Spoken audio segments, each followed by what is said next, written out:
Okay. You have to give just 2 minutes, sir. Sure, sure. Yeah, please.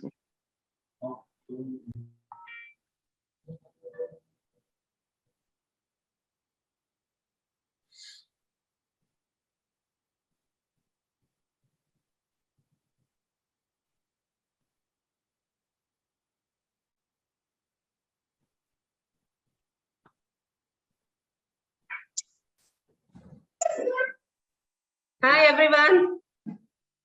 Hello. Good evening, ma'am. Good evening to everyone. Mr. Chadda, Dr. Lakshmi, Haley, good Yes. evening, everyone. Good evening, ma'am.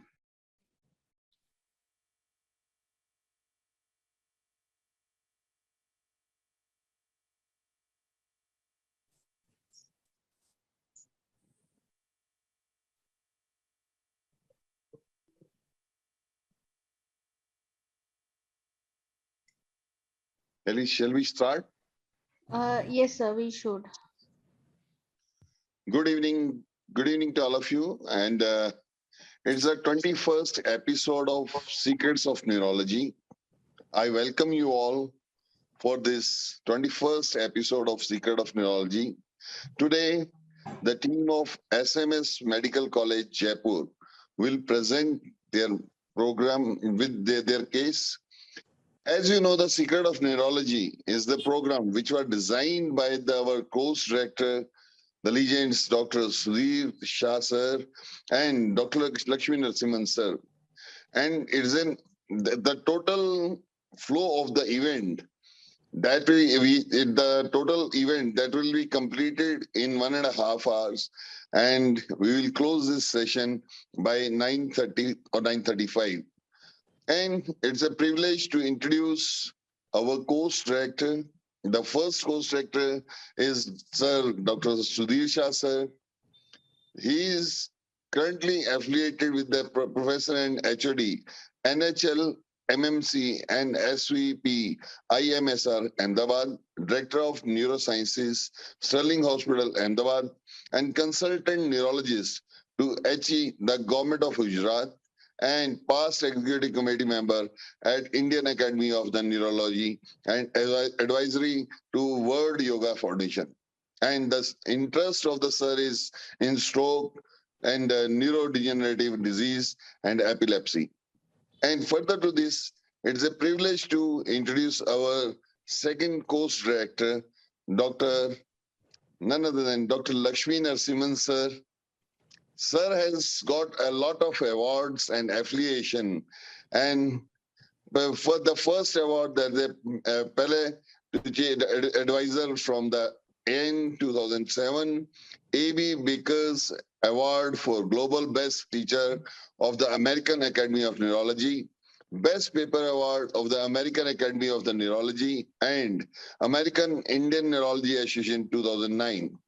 Global Elsewhere Atlas Award winner, August 2015. Executive Committee member, World Federation of Neurology. Sir is listening officer of the World Federation of Neurology 2009 and at present also. And sir is having the Public Relation Committee of World Federation of Neurology 2014 and present took part in the debate of CONY and 2012 at Beijing, China, and 2013 Istanbul and Turkey. The contribution to the neurosciences, three-term executive member in the Indian Academy of the Neurology and CME convener, Indian Academy of Neurology. And sir has successfully organized 7 consecutive clinical neurosurgery programs for all India DM and postgraduate with the SHINE is the program. 2010, 12, 13, 14, 15, 16, and 17. I welcome you all and welcome you, sir. Please take this journey ahead, sir. Over to you, sir. Thank you. Haley, can I have the first slide?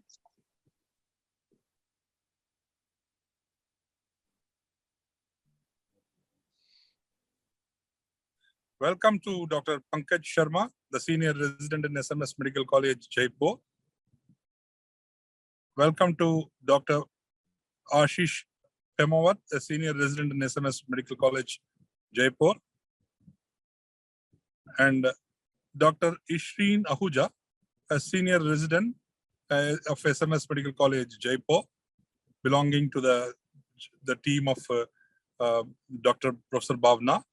Dr. Rahul Gupta, assistant professor of SMS Medical College and Hospital, Jaipur, is gold medal in DM Neurology, 3 national publications. Best Poster Award at INCON 2016. Next. Dr. B.L. Kumawat, Senior Professor of Neurology, SMS Medical College and Hospital, Jaipur, is Dr. M.J. Shah Memorial Lectureship Association of Physicians of India for the best paper meningoencephalitis and brucellosis. Outstanding faculty and best teacher award by the Scientific Committee of the SMS Medical College, Jaipur. Presented research papers in various international conferences, publications, international journals 44, national journals 40. M.J. Shah Memorial Lectureship Association of Physicians of India. Outstanding faculty, best teacher award by the Scientific Committee of SMS Medical College, Jaipur. Welcome to Neurological Secrets, Professor Kumawat. And my very good friend and an excellent neurologist from Jaipur, Dr. Bhavna Sharma, Senior Professor and Unit Head of the SMS Medical College and Hospital in Jaipur. Her achievements: First Women Specialist 2010 Award, State Merit for Outstanding Contribution in Medical Field. Well known for her work on isolated 12th cranial paralysis, multiple sclerosis, neuroborreliosis, fluorosis, and neuroleptic malignant syndrome. Principal investigator on international multicentric trials in epilepsy and multiple sclerosis. Times of India Excellence Award in Health 2014. Ex-convener of Women Neuroscientists Forum by the Neurological Society of India. Ex-executive committee member of Neurological Society of India. And I had the good opportunity of being a member along with her when she was on board. On editorial board of Neurology of India. Review board of ICMR and various journals. Total publications are 90. Major contributor to British Medical Journal, Elsevier Monographs, Yearbook of Neurology from the Miami University. Welcome to the Neurological Secrets of today. Professor Bhavna, I welcome you. And over to Professor Bhavna for taking over the further proceedings. Good evening, everyone. At the outset, my sincere thanks to my great friend, Professor Lakshmi Narasimha. We are all missing Dr. Sudhir Shah, but I know his blessings are always there with us. Without wasting much time, I would straight away switch on to the case. Dr. Pankaj Sharma, who is my resident, will start sharing slides on the clinical history of the patient. This is an interesting case. I think every finding is important and unique. Please have a look at this. Thank you. Thank you, ma'am.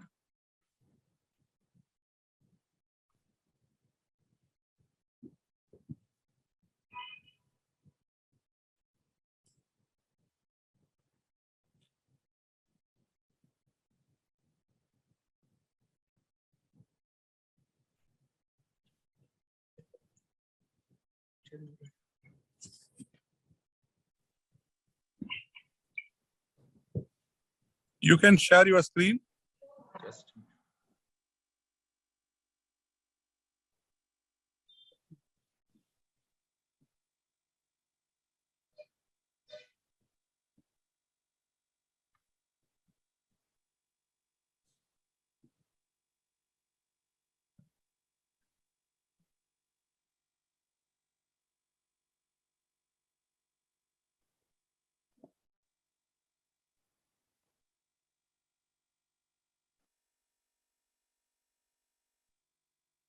Dr. Pankaj, we can see your screen. Please go to the. Yeah. Yes, thank you. yes. Yeah. So good evening to all. And at the outset, I would like to thank Dr. Bhavna ma'am, Dr. Kumawat sir, and Dr. Rahul sir for giving me this wonderful opportunity to present at such a prestigious place. This very interesting case of ataxia myoclonus. And I would also like to declare at first that prior written and informed consent for history taking examination, recording of videos, and discussion of case with the Indian Academy of Neurology has been taken from patient's sister, patient herself, and her spouse. So to begin with, first thing first, the clinical history. How did she present to us? So history was given by patient herself and her husband, who resides with her, and it seems to be reliable. She's a 40-year-old Muslim married female, right-handed, residing at Savai Madhopur, Rajasthan, educated up till 8th standard. She was born of consanguineous marriage between first-degree relatives. She was third in order of 7 siblings, previously working at a jewel carving industry, and she presented to us with the following chief complaints. Complaint of difficulty in walking with history of frequent falls and involuntary jerky movements for a period of 9 years. Complaint of tremulousness of whole body for 6 years. Change in speech for 4 years. Change in behavior for 4 years. Wheelchair bound state for 1 year. And tonic-clonic movement of all limbs for the past 6 months. So on elaborating the history, she was apparently asymptomatic about 9 years back. She used to perform a daily routine household chores. Apart from that, she also used to work outside in the jewel carving industry, and she used to perform well. And she was well versed with her social and the cultural lives. However, one day, patient's relatives told her husband that she used to fall frequently while walking her son back from the school. Now, they also said that when they tried to support her for getting up in order to make a stand, they noticed slight tremulousness of her legs. This was 9 years back.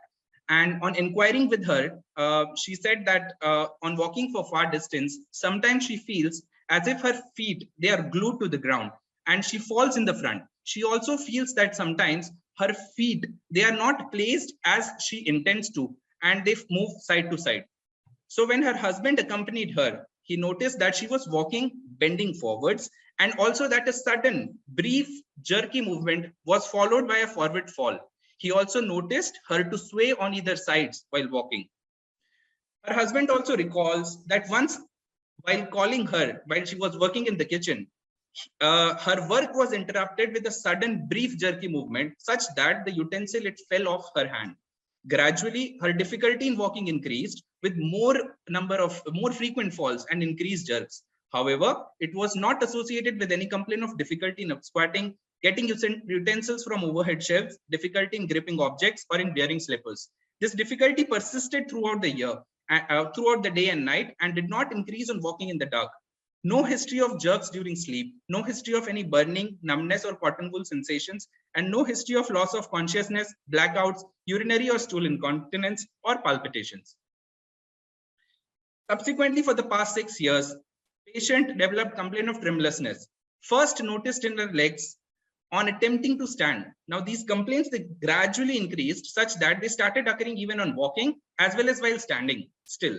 For the past 3 years, both her hands started trembling. This was first noticed by her while drinking tea, as there was spillage of tea on attempting to bring the cup near to her mouth.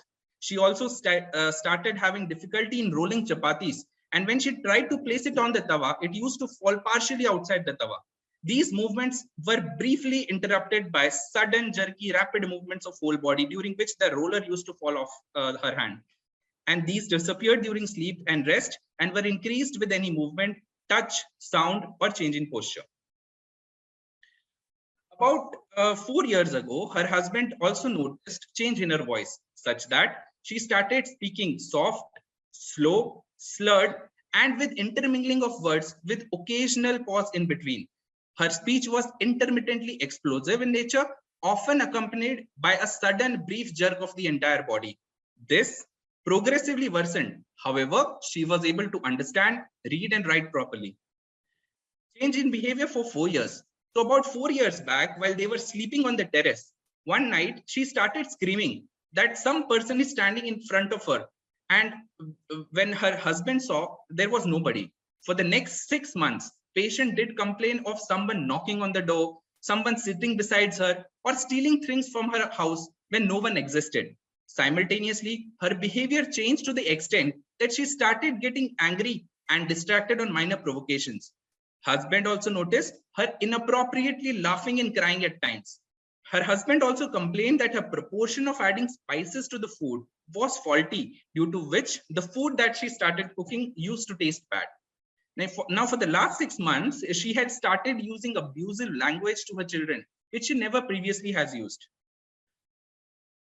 All these complaints, they gradually progressed over these years, and the patient has been wheelchair bound for the past 1 year, and she needs now support of her husband to perform her routine daily activities. And again, for the past 6 months, patient had 4 episodes of paroxysmal tonic followed by clonic movements of all 4 limbs.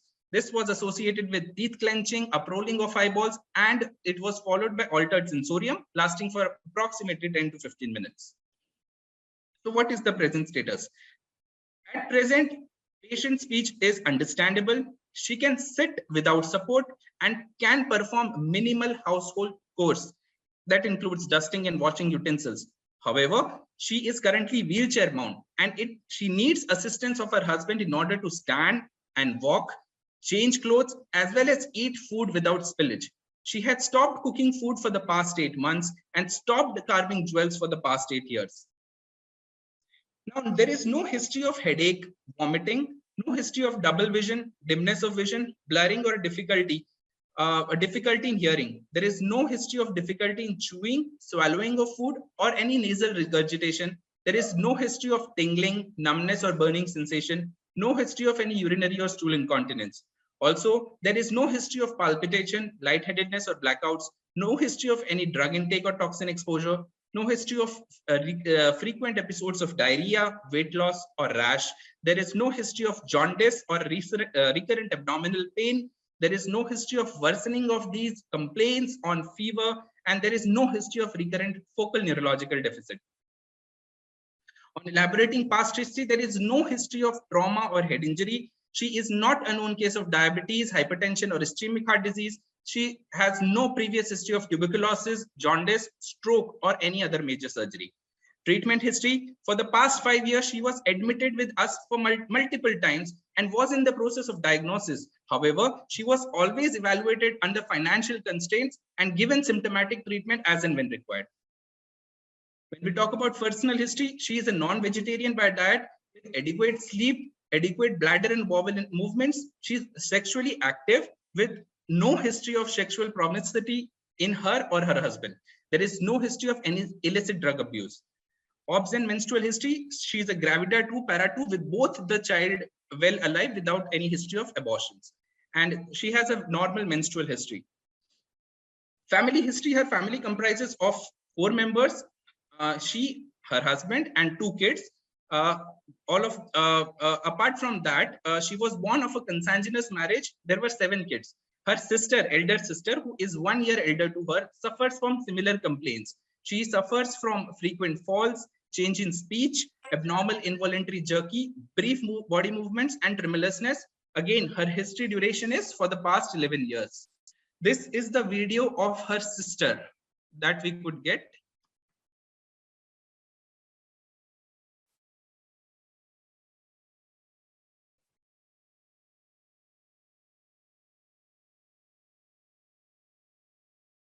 Sorry.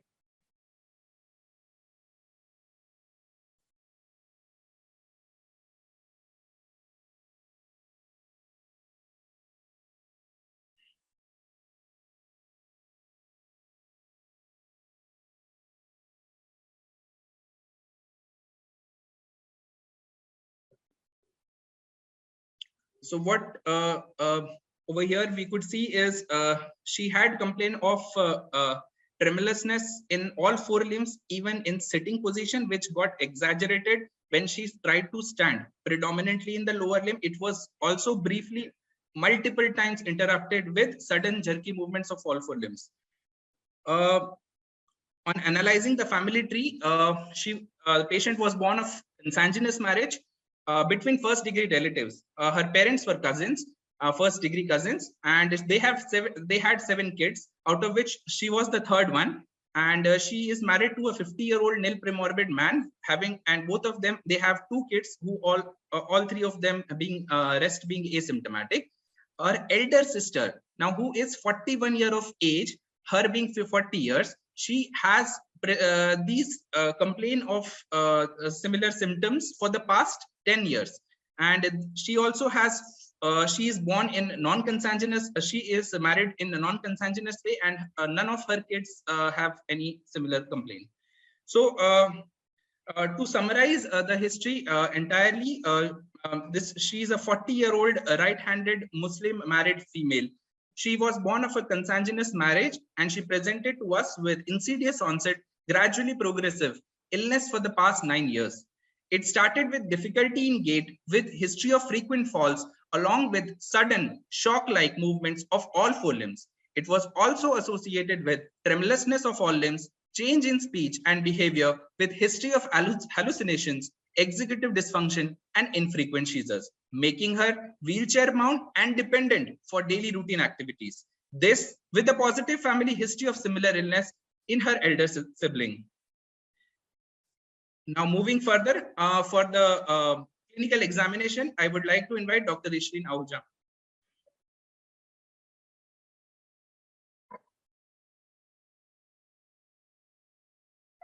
Good evening, everybody. I, Dr. Ishreen Ahuja, will present you the clinical examination of the patient. On general physical examination, patient is conscious, alert, and cooperative. She is well dressed with normal vitals. Her BP in supine, sitting, and standing position is normal with no postural drop in blood pressure. There is no pallor, icterus, edema, lymphadenopathy, cyanosis, and clubbing. However, there is a hyperpigmented patch of 8.4 into 4.1 centimeter seen on the right calf region, which is suggestive of Café-Aulo spot. This is the picture of that spot. On higher mental function examination, patient is a right-handed female. She is well versed with Hindi and is educated up to 8th standard. Her MMSE, which I did in Hindi, is 21/30. She lost 2 points in year, 2 points in country, and 4 points in attention and calculation, 1 point each in written command, writing sentence, and copying. On examination of language and articulation, her speech is slow, slurred, scanning, of low volume with an explosive character, which is suggestive of cerebellar and extrapyramidal articulation defect. However, fluency, naming, reading, writing, and repetition is normal. This is the video of her speech.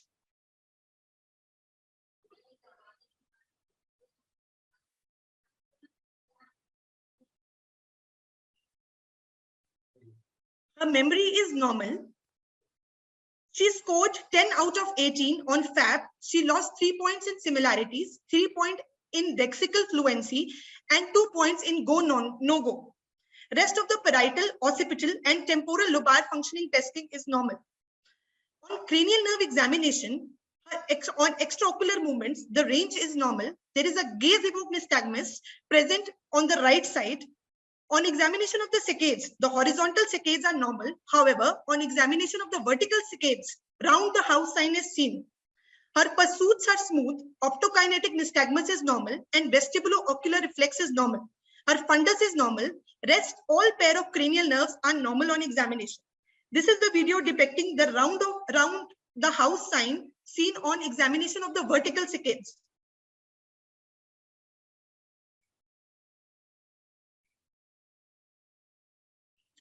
On motor system examination, bulk is normal. Tone is decreased in both upper limbs, whereas the tone is increased in both the lower limbs.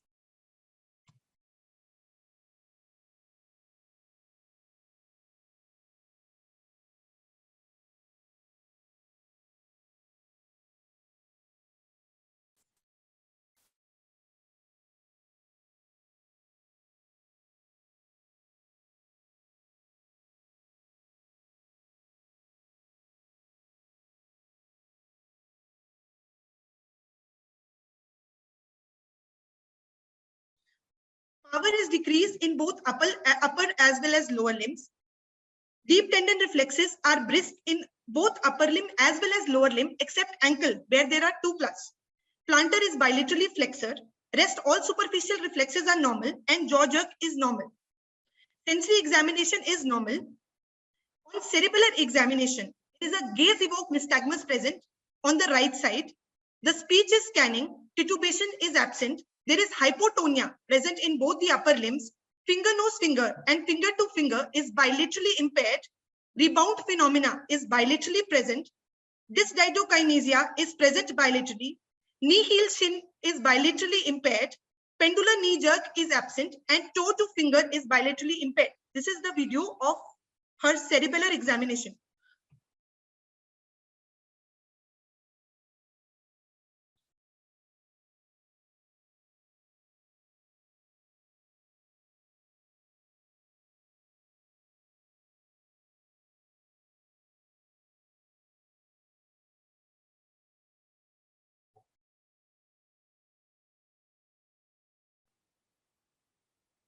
Again, these are the videos of a cerebellar examination.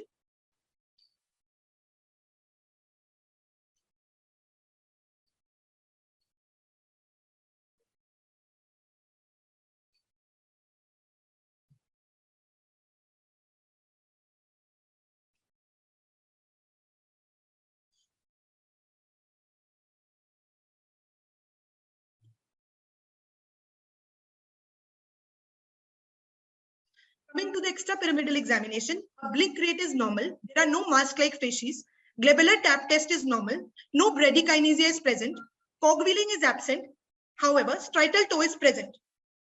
This is the video showing the extrapyramidal examination in the patient.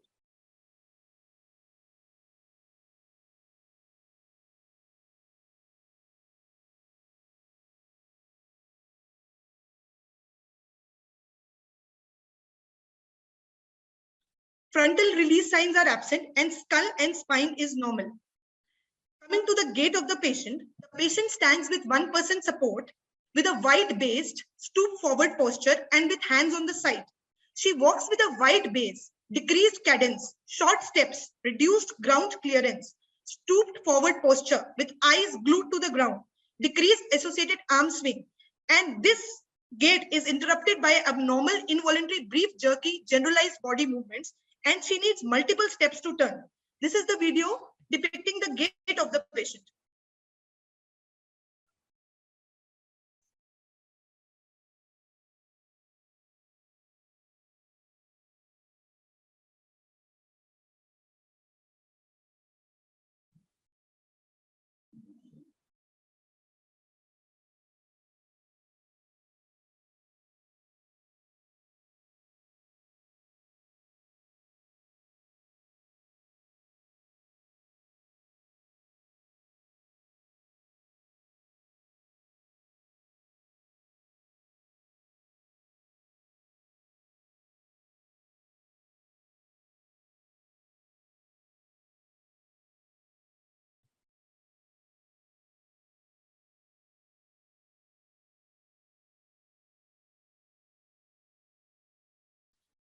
Coming to the involuntary movements, on the examination of the face, there are rapid, brief, jerky, abnormal involuntary movements which involve the right forehead and the perioral region. These movements are irregular and non-patent, and they get aggravated with emotional stimulus. These movements get relieved with rest and sleep. This is the movement. This is the video showing the involuntary movements of the face.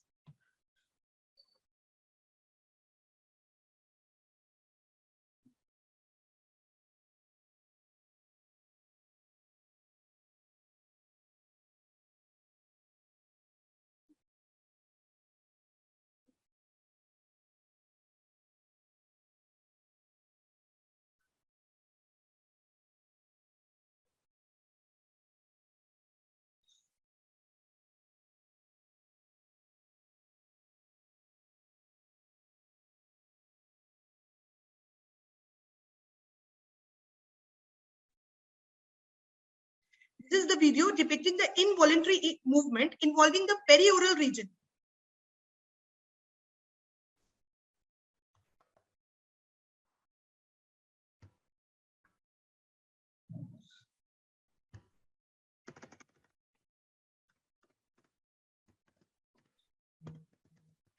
On examination of the involuntary movements in the upper limb, these movements are coarse, rhythmic, of small amplitude, distally predominant in both the upper limbs, and they are absent on rest. They get aggravated with anxiety and emotions. This is the video depicting the involuntary movement in both the upper limbs.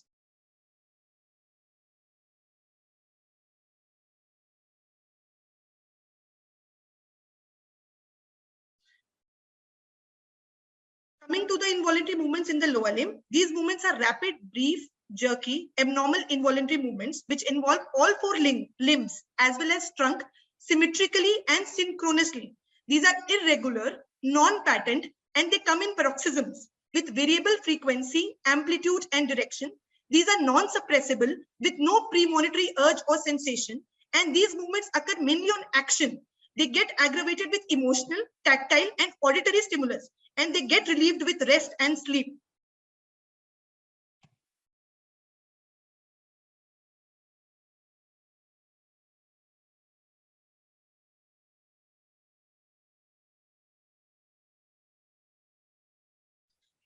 This is the video depicting the involuntary movements of the lower limb.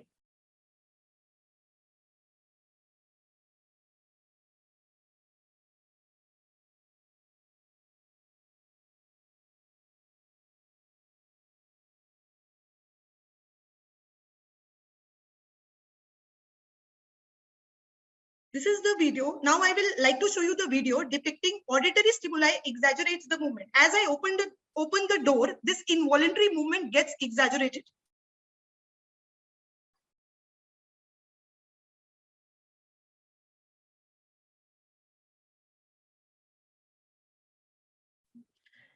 Coming to the case investigations, I would like to invite Dr. Ashish Pemawat.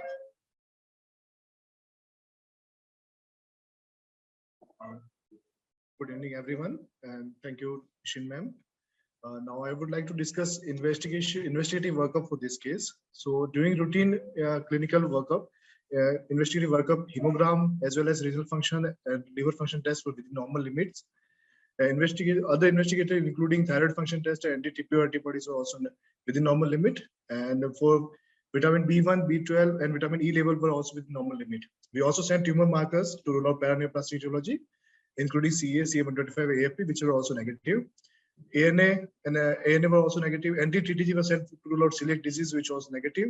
And CSF routine microscopy, including CSF lactate level, to rule out infectious as well as mitochondrial pathology. They were also within normal limit.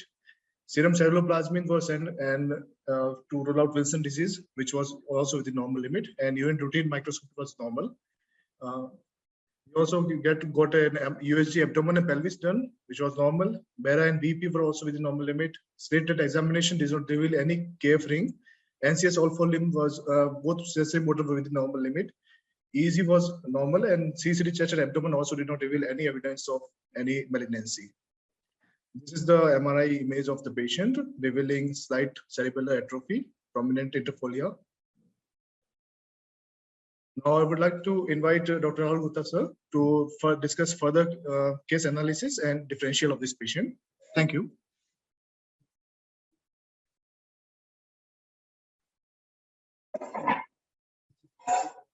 Good evening, everybody. Now I just want to elaborate the case analysis by the history and the examination finding given by my residents. To summarize this case, a 40-year-old Muslim married female born of consanguineous marriage presented with 9 years history of insidious onset, gradually progressive pancerebellar ataxia, generalized myoclonus, which was stimulus sensitive and occurring on action, extrapyramidal symptoms and signs, executive dysfunctioning, behavioral alteration, and infrequent seizures, generalized tonic-clonic seizure, with a positive family history, and right now she is wheelchair bound. So to analyze each symptoms and signs, as we know, as we have seen in video, the two major manifestation of the patient was the jerk and difficulty walking and tremulousness. So first of her symptom is difficulty in walking with frequent falls. So I will analyze this, as the patient was initially having difficult walking with difficulty in placing the foot at right places and tendency to fall on either side. This I will explain on the basis of involvement of cerebellum and its connection. But later on the illness, the gait ataxia is well associated with gait freezing. The patient used to freeze multiple of times, and this will I want to explain the extrapyramidal involvement with its cortical connection. Later on the stage, the patient gait ataxia is also interrupted by multiple myoclonic jerks. The second major manifestation was involuntary jerky body movements. So these were sudden shock-like jerky movements, which involves the whole of her body, including face, including trunk, and her limbs. So as we know, the myoclonus can be divided, can be categorized by a multiple of category. The one of the classification is on the basis of its physiological involvement. So I want to localize it cortical myoclonus and its connection, because the myoclonus tends to increase on voluntary action. It was affecting the speech, it was affecting its the gait of patients, and the jerks were stimulus sensitive, typically to touch or sometimes visual stimulation and auditory stimulations. The third symptom was tremulousness of body. This again was having two components. Initially, it was intention tremors, while whenever the patient used to reach towards it objects, her limbs becomes trembles. So this will explain, I will explain on the basis of cerebellum and its connection. But later on the illness, she used to have difficulty in reaching objects, not only because of the tremors, intention tremors, but sudden shock like jerky movements. So the myoclonus component is also adding to her tremors. And this will be analyzed and localized at the level of cortex and its connection. The another fourth symptom was change in speech. The speech was slow, slurred, scanning with intermingling of words. This will I will explain on the I will localize on cerebellum and its connection. But there are some intermittent explosive quality of the speech, which can be explained on the basis of the involvement of basal ganglia and the myoclonic jugs, which were interrupting her speech. Another symptom was change in behavior and hallucinations. The hallucinations were formed visual hallucinations that were like peduncular hallucinations, which have the localization of midbrain, basal ganglia, and the frontal lobe and its connections. Her change in behavior is due to frontal lobe. Change in behavior and executive dysfunction was localized to frontal lobe and its connection. The another symptom was generalized tonic-clonic seizures. She had 6 months history of 4 to 5 episodes of GTCS. This will be localized on cortex. So what are the system, what are the neuroaxis which is involved in this patient is two major core features are myoclonic jugs and pancerebellar ataxia. The additional features were pyramidal, which was detected on examination as increase in tone in both feet and in both knees, and deep tendon jerk was exaggerated. The additional feature was cognitive frontal dysexecutive and the occasional seizures. So the two main core features were myoclonic jugs and cerebellar ataxia. So how should we approach this case? So we have approached this case as a case of progressive myoclonus and ataxia syndrome. So there are a number of differential diagnoses of this progressive myoclonus and ataxia syndrome, and the conditions which are commonly we used to see in India is both in hereditary and non-hereditary category. Hello. Okay, so the hereditary and non-hereditary, there are two categories of progressive myoclonus and ataxia. We used to commonly see the disease as were the celiac disease. In non-hereditary condition, it is celiac disease, Whipple's disease, multiple system atrophy, opsoclonus, myoclonus ataxia, and sporadic Bryant disease, and sometimes Wilson disease also. The hereditary situations we used to see as an autosomal dominant and autosomal recessive category. As we know that in autosomal recessive, it is the progressive myoclonic epilepsy which is the common one entity. In autosomal dominant, the multiple of spinocerebellar ataxia, especially the category SCA2, 14, and 19 is there. And autosomal dominant, the other one entity is familial CZD, dentatorubral, pallidoluysian atrophy is there. In mitochondrial disease, we commonly see in Indian setting is myoclonic epilepsy with red fibers. So these are the common entity. I'm not saying that these are our differential diagnosis, but these are the common entity which used to see in Indian setting. So one by one, as the patient had multiple admission in our hospitals, we went and exclude multiple of these differentials like spinocerebellar ataxia. The myoclonus and ataxia is commonly seen in SCA2, 14, and 19.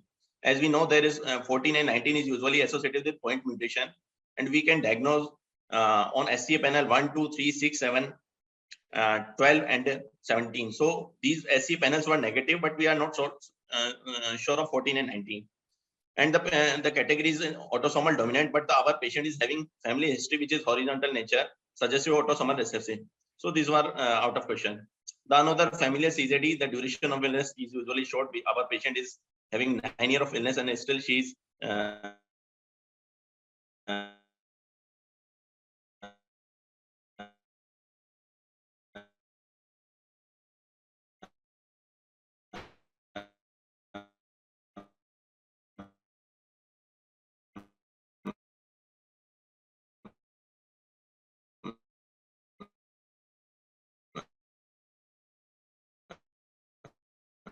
cognitively well.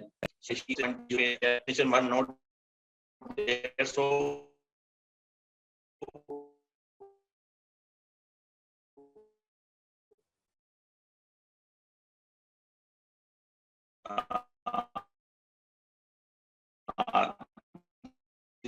this is also excluded. In PME cases, mental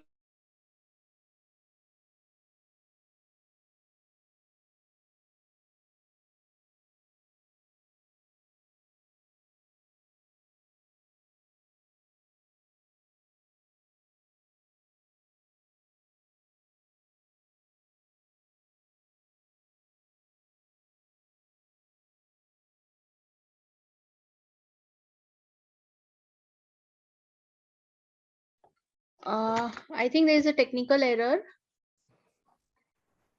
Sir, your screen has, madam, just yeah.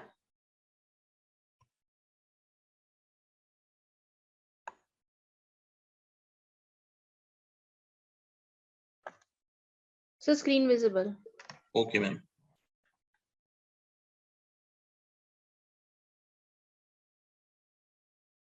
Just a minute, madam.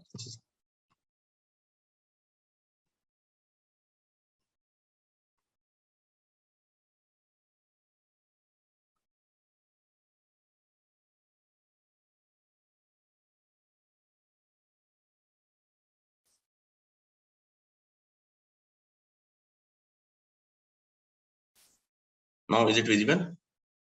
Yes, sir. Okay, ma'am. So the another entity we kept in differential diagnosis is myoclonic epilepsy with red blood fever. This is a mitochondrial entity. Here the patient is usually having visual loss, neuropathy, myopathy, optic atrophy, and cardiomyopathy. And in this entity, usually lactate level is increased, but in our case, CSF lactate, serum lactate, and electrophysiological study is normal. So this was also excluded. As our patient was having family history, it was a hereditary case, but we also went to rule out some non-hereditary cause like celiac disease. The patient was not having any GI symptoms, no peripheral neuropathy, no rashes, and anti-DTG antibody was negative. So this was excluded. On Whipple's disease, the patient was not having any GI symptoms. There was no cranial nerve involvement, no oculomasticatory myarrhythmia. So this is also this also excluded. So we went on literature. How should we approach this case? Because as we know that patient is having clear-cut family history, her sister is clearly have the same manifestation which was the patient is having. So we went to review the literature. We found that it almost a 135 causes of combined myoclonus ataxia was identified, of which 30 cases were commonly seen. 30 cases were commonly the main causes of myoclonus and ataxia syndrome. We went, what are the differential diagnoses in adult patient with progressive myoclonus with ataxia with epilepsy? There are multiple of entities, out of which many of them are PME, progressive myoclonic epilepsy, like neuronal ceroid lipofuscinosis, like POLG, ataxia and allelic disorder, and prion disease, MRF, Mills, dentatorubropallidolation atrophy. And these are the main entity which were commonly associated of epilepsy with progressive myoclonus and ataxia.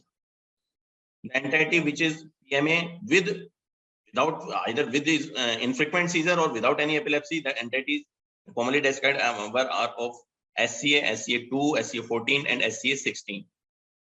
Multiple system atrophy in non-hereditary cause and opsoclonus myoclonus ataxia syndrome is also non-hereditary cause. So now what? How should we further approach this case? As the patient was admitted multiple of times, we were excluded a number of etiology which were commonly we see in Indian setting of myoclonus and ataxia. So how should we approach this case further to reach a clear-cut diagnosis? So I just want to invite the audience to just enlighten what are other differential diagnoses you should think of in this case. Anybody?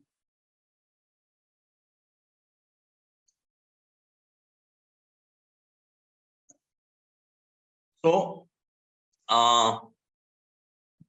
excluding many of entities by individual investigations, giving financial burden to the patients, we went for exon sequencing of this patient, and we were surprised to see a mutation which was SLC3A1 on exon 6, And this is a in this condition, this was heterozygous, and this particular mutation is usually associated with entity of cystinuria that can be autosomal dominant or autosomal recessive. They gave its classification of uncertain significance because our case was not having cystinuria, our cystine stone in the kidney. We went for examination of ultrasonography. The patient was not having a cystine stone, but the heterozygous category is well described in the previous literature to be associated with without any stone and ataxia. So this condition is usually associated with the calcium oxalate crystals in the urine examination, which we will find on her urine examination of calcium oxalate crystals. We went for review of literature whether the progressive myoclonus and ataxia is associated with cystinuria, and we found that a number of neurological symptoms are associated with cystinuria are mental retardation, or ataxia, and varicose. I just want to now hand over the session to Professor V.L. Kumawat sir to go to discuss this cystinuria review of literature. Thank you.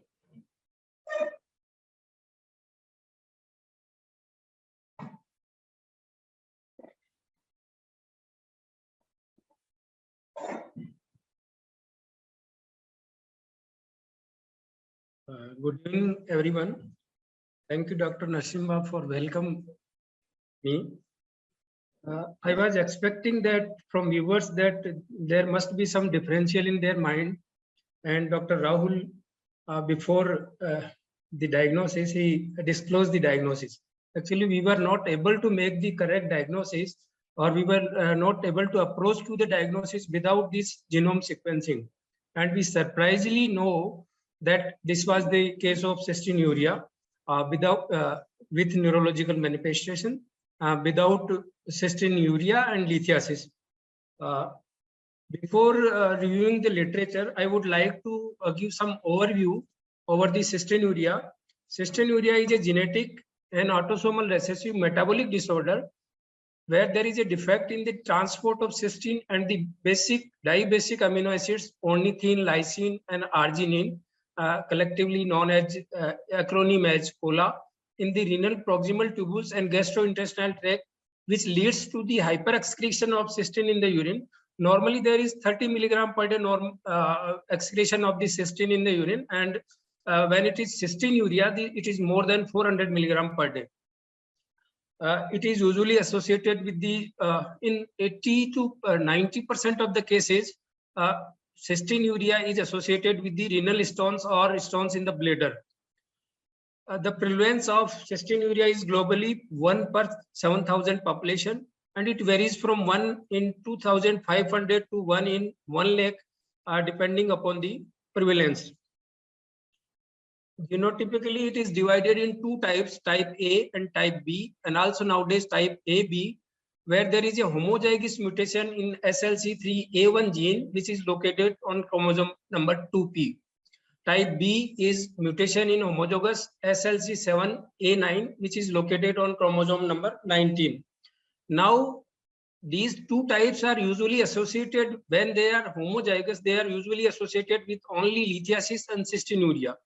Now, more and more heterozygous mutants are reported because of the exome sequencing and genetic wide availability of the genetic testing. In heterozygous, there are three phenotypes. Type 1, where cystinuria, where there is normal pattern of amino acid excretion, means the levels of the cysteine, arginine, lysine, or ornithine, they are not increased in the urine. This is known as type 1 cystinuria. Then non-type 1 cystinuria, where variable degree of hyperexcretion of the amino acid in the urine is there, and mixed type, where inheritance is type 1 and non-type 1 alleles from either parent. Then how to diagnose cystinuria? It can be diagnosed very easily by the urine analysis, odor of rotten egg. Then microscopically, there is typical hexagonal or benzene crystals. We initially did urine examination in our case, but it was reported as a normal microscopy, and we were not suspecting till the exome sequence available as the cystinuria. Then, as Dr. Rahul showed the picture of oxalate stones in the microscopy of oxalate crystals in the microscopy of the urine, they are not associated with the cystine stones. There are case reports and there are literature that they are associated with the oxalates because oxalates are less soluble as compared to the cystine. Then sodium cyanide nitroprusside test can be done.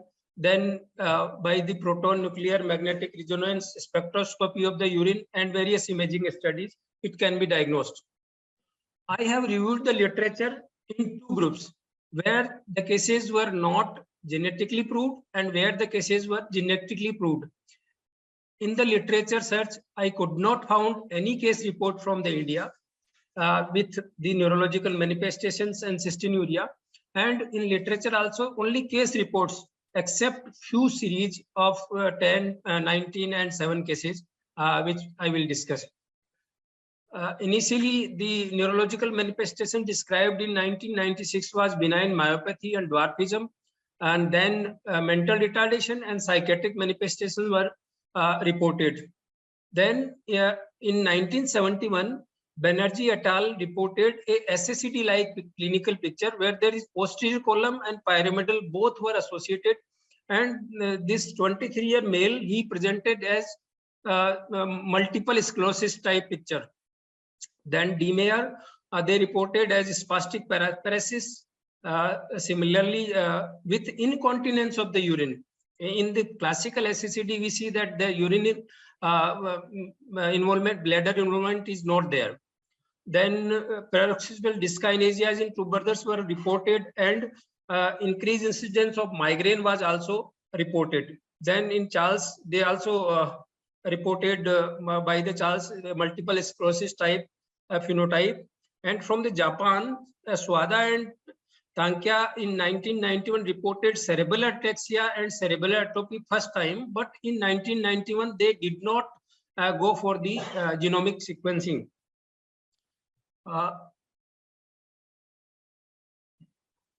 Martins et al.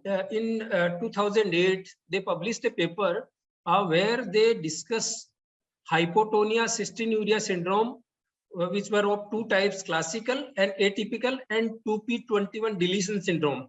What they found that in SLC3A1, if it is a single mutation of the gene, there will be only cystinuria and lithiasis, no other symptoms or signs. And they found it in the neonates, where there is, if there is involvement of PREPL gene also, then they found that neonatal hypotonia and poor feeding were present in these cases, and there were growth retardation and facial dysmorphism. When more C2 gene is involved, then they found that the mitochondrial chain is also involved with the complex 4.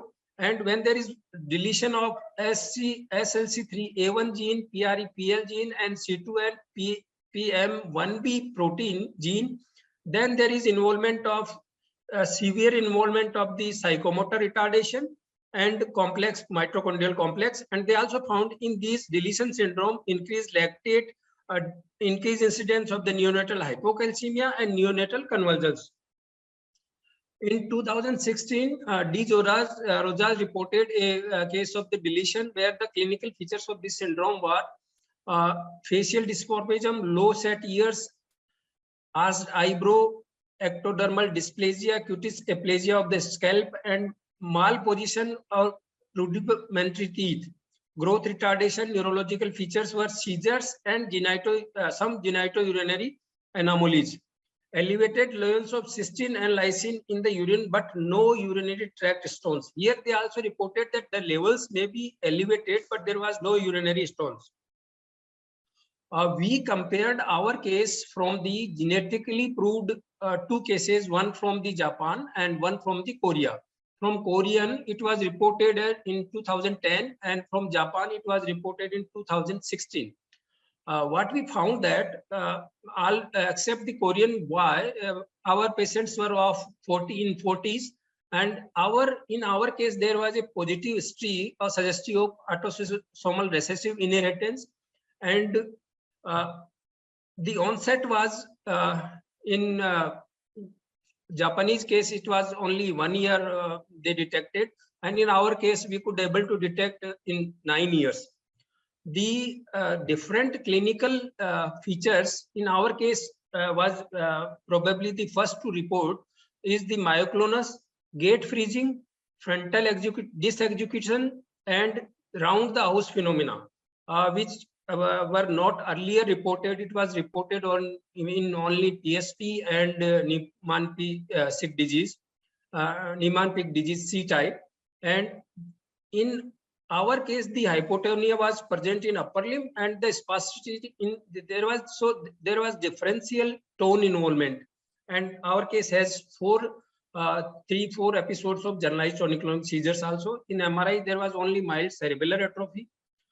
We sent the patient's urine for amino acid analysis. In Japanese case, there was increased level of all cola amino acids, and the gene analysis in our case is heterozygous, with glycine is replaced with arginine 3A377G mutation of type 1, that is SLC3A1. To the best of our knowledge, till date, we have not searched and we have not found any reported case of neurological manifestation of cystinuria from India. Then the possible pathogenesis, that how the central nervous system is involved or the nervous system is involved in cystinuria is, cystine is an important in producing hydrogen sulfate H2S and the cellular antioxidant glutathione, which are protective. In brain, cystathionin, B synthetase of H2S synthetase, which produces cystothione, occurs mainly in astrocytes, hippocampal pyramidal cells, and cerebellar Purkinje cells. And that may be the reason of excessive cerebellar involvement and the emotional and hypothalamus involvement, hippocampal involvement by the cystinuria. H2S activates the cysteine glutamate exchanger, another cysteine transporter abundant in the astrocytes, and promotes the synthesis of GSS to protect neurons from the oxidative stress. Because RBAT and BAT mRNA probably occurs in the brain, decreased cysteine levels caused by the trafficking defect in the heteromoderic cysteine transport, they have reduced production of neuroprotective H2S and glutathione, and that leads to the induced nuclear factor Kb mediated apoptosis, resulting in cerebellar. So overall, the understanding is that the degenerative process is because of the apoptosis in cystinuria, causing the neurological manifestation. What is the management of cystinuria? It is the general measures, which includes a good hydration, 3 to 4 liters of the water per day, then alkalization of urine. This dissolves the cysteine. Then restricted animal fats, which are having more cysteine and purines, then excessive amount of the fruit and vegetables. The thiol containing agents, they are helpful in the management, that is D-penetrsamine, and this busilamine is in investigative phase. Then they make a complex with the cysteine, and that is 50 times more soluble than the original cysteine. Then we treated as our in case and observed also the symptomatic treatment helps. The tremors reduced by giving the propanol. We also started levodopa, so she is active, and the myoclonus can be controlled by the clonazepam. And the jonasamide is also an investigatory drug in this cystinuria. Now I invite Dr. Bhavna for the concluding remarks. Thank you.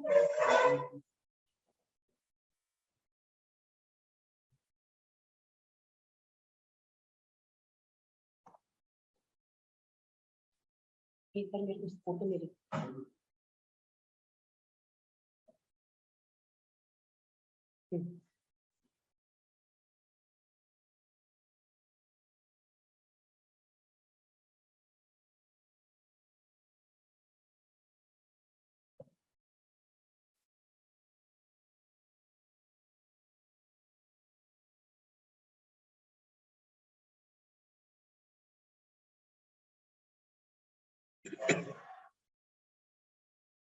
पूरी screen पे मेरी photo पर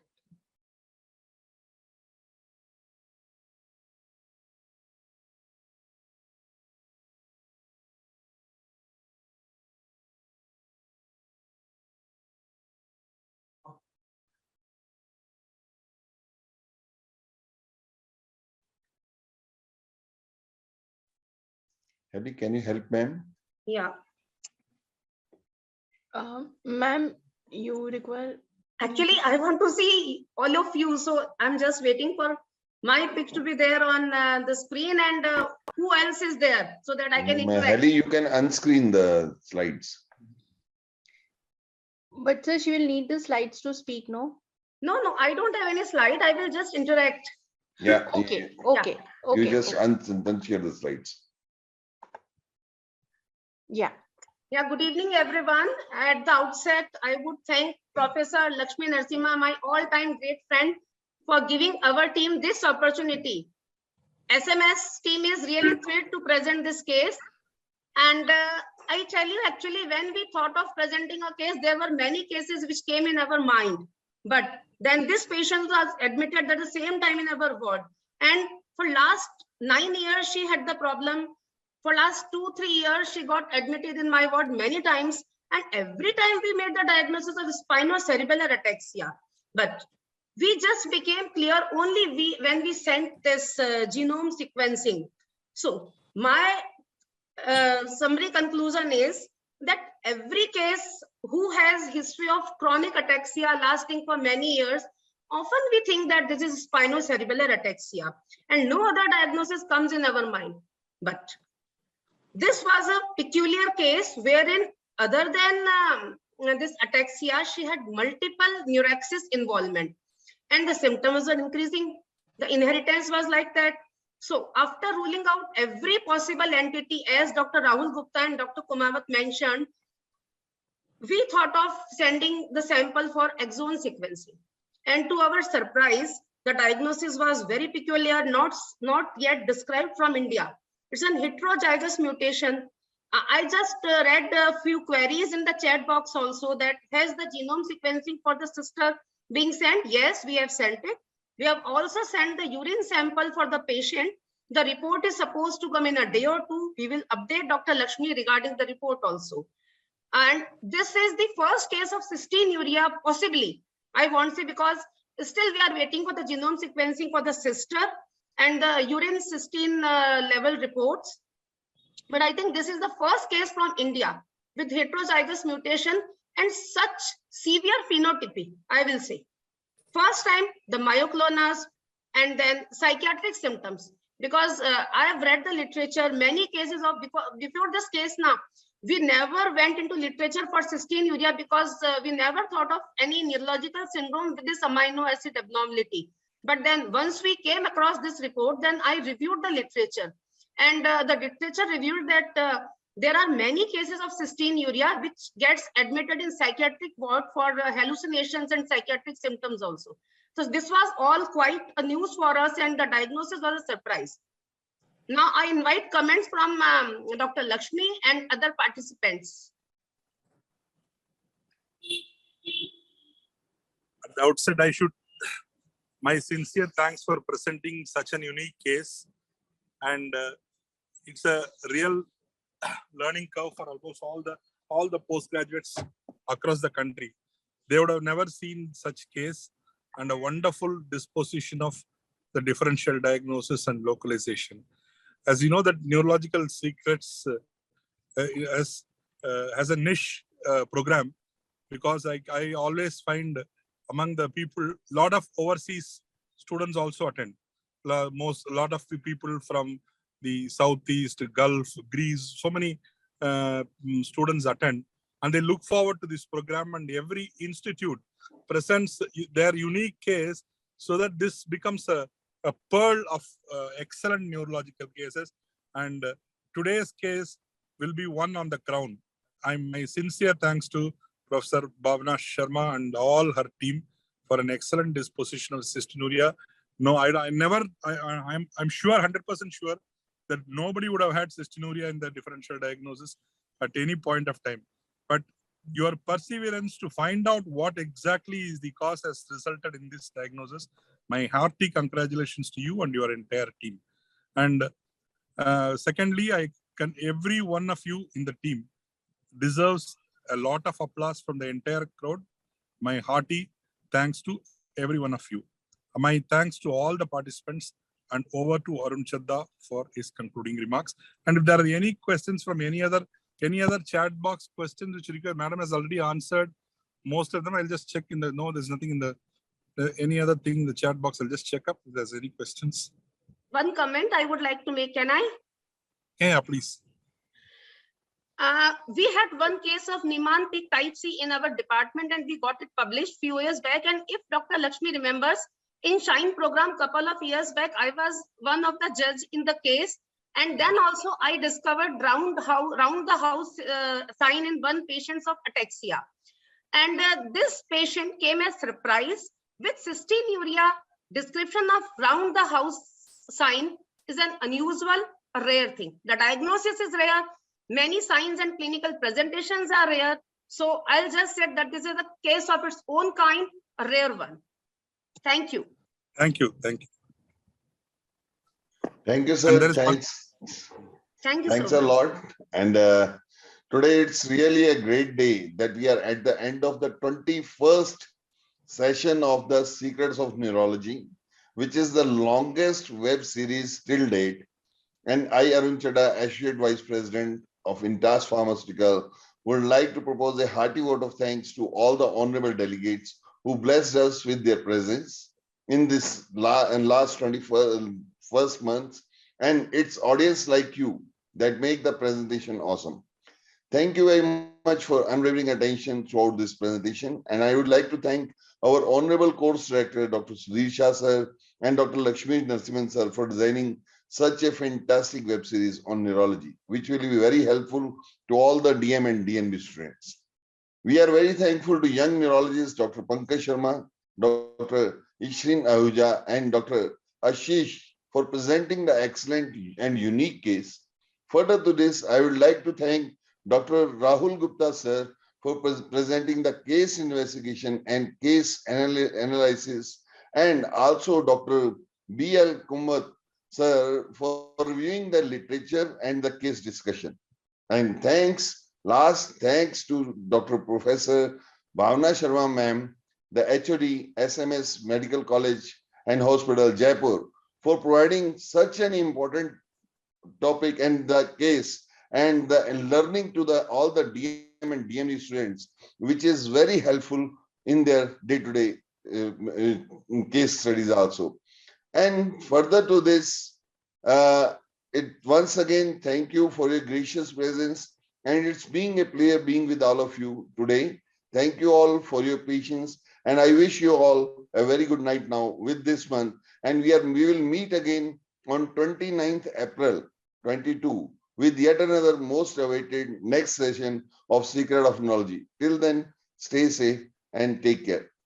Thank you, ma'am. Thank you very much. Thank you so Thank you, much. And ma'am. thanks to my team, every member of my team, Dr. Kumawat, Dr. Rahul Gupta, Dr. Ashish, Dr. Ishreen, and Dr. Pankaj. They have worked really hard in last few days because we got this information only few days back, and Haley just informed me about the program 4 days prior to the program. So I think in a short span of time, everyone has worked hard, spending hours to prepare the case. Thank you so much. Definitely, And ma'am. thank you, Dr. Lakshmi and the team of Intas. Thank you very much, sir. Thank you Bye-bye. very much. Thank you, ma'am. Thank you, sirs. कितना बढ़िया हुआ।